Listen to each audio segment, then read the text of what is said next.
Naalala ko pa ang araw-araw na pagbubukas ng aming paaralan. Ang masasayang mukha ng aking mga kamag-aral, ang magiliw na pagtuturo ng aking mga guro, ang mga sayaw,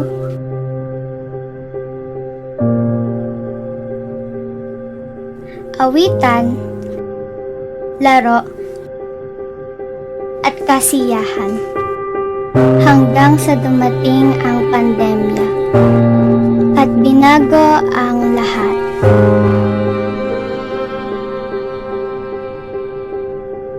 Teacher, gusto ko pa pong matutong bumasa at sumulat. Teacher, gusto ko pa pong mag-aral. Teacher, gusto ko pa pong tuparin ang aking mga pangarap.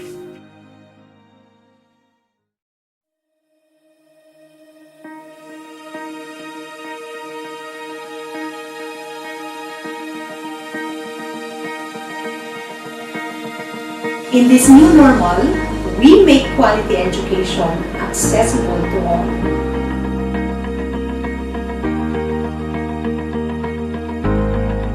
Sa panahon ng pandemya, aking ipinapangako na aking susuportahan ang aking mga anak. In this new normal, we will experience a unique transition of education. In this new normal, we see a more meaningful experience for the Department of Education workforce.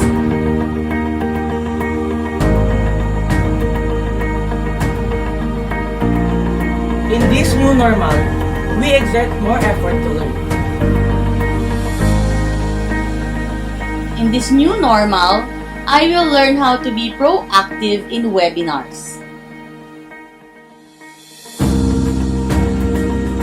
In this new normal, I will learn how to interact with my modules.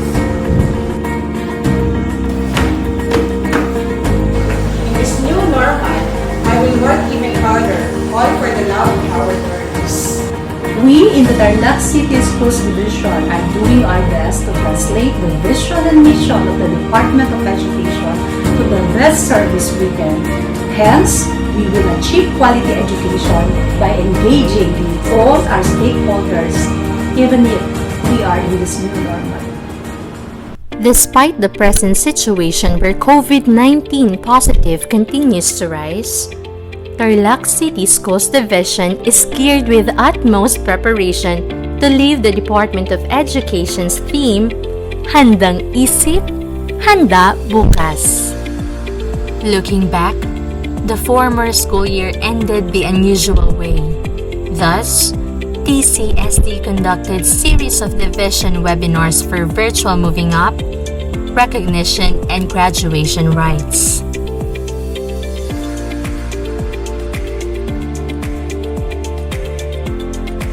The division carefully crafted its learning continuity plan in line with the mission and vision of the Department of Education.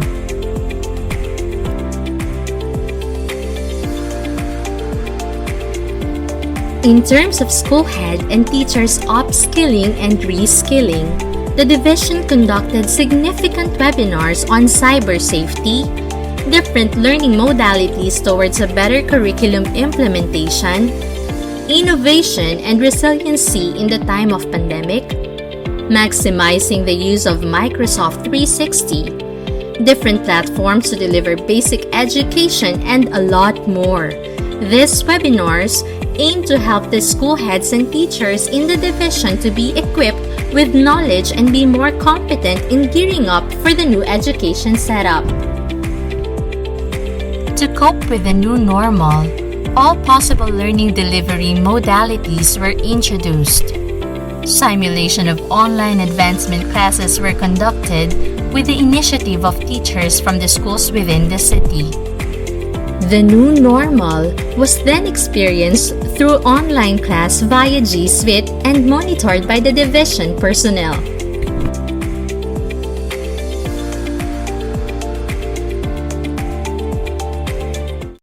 Based from the Learner Enrollment and Survey Form or LESF household capacity, TCSD learners prefer the blended learning as their learning modality for the school year.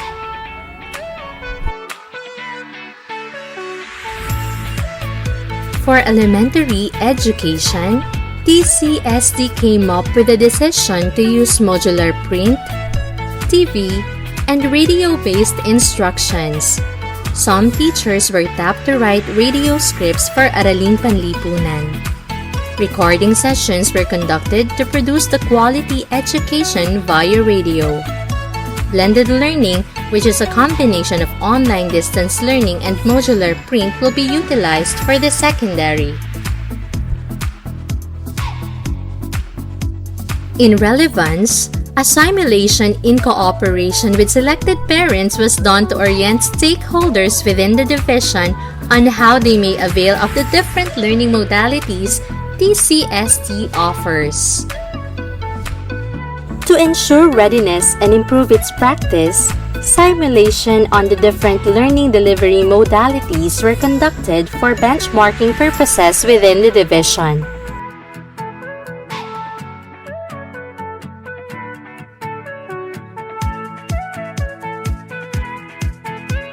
Strong partnerships through forging and signing of Memorandum of Agreement or Memorandum of Understanding between stakeholders were also initiated by TCSD, including the local government units.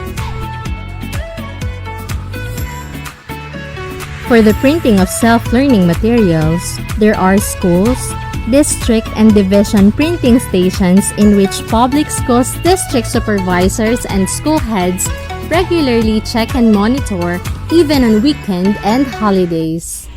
Education program supervisors adopted the Division of Labor scheme where task in creation, evaluation of learning activity sheets, self-learning kit, modules, videos and radio lessons are equally distributed among schools and teachers. These learning modules and study kits underwent quality assurance check before reproduction to guarantee quality learning. Physical facilities of schools were improved to ensure health, safety, and security for the distribution and retrieval of self-learning modules and other study kits.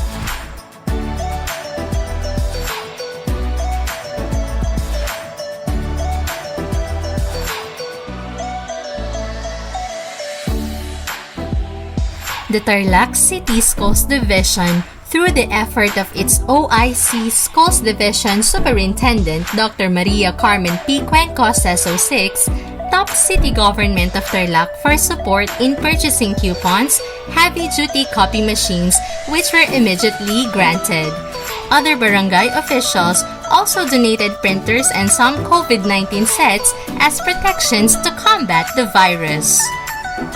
At present, TCSD has a total of 64,885 enrollees for this school year. Despite the COVID-19 pandemic, the division gladly welcomed a 1.08% increase on its enrollment rate. Printing of learning materials is presently ongoing with the help and untiring efforts of teachers. To ensure that stringent precautionary measures are observed, prescribed schedule per subject area were followed so as to avoid crowding on respective schools and printing stations. Marami man mabago o magbabago sa aking pag-aaral, alam kong may pag-asa pa akong tuparin ang aking mga pangarap. Sa dilim na dulot ng pandemya,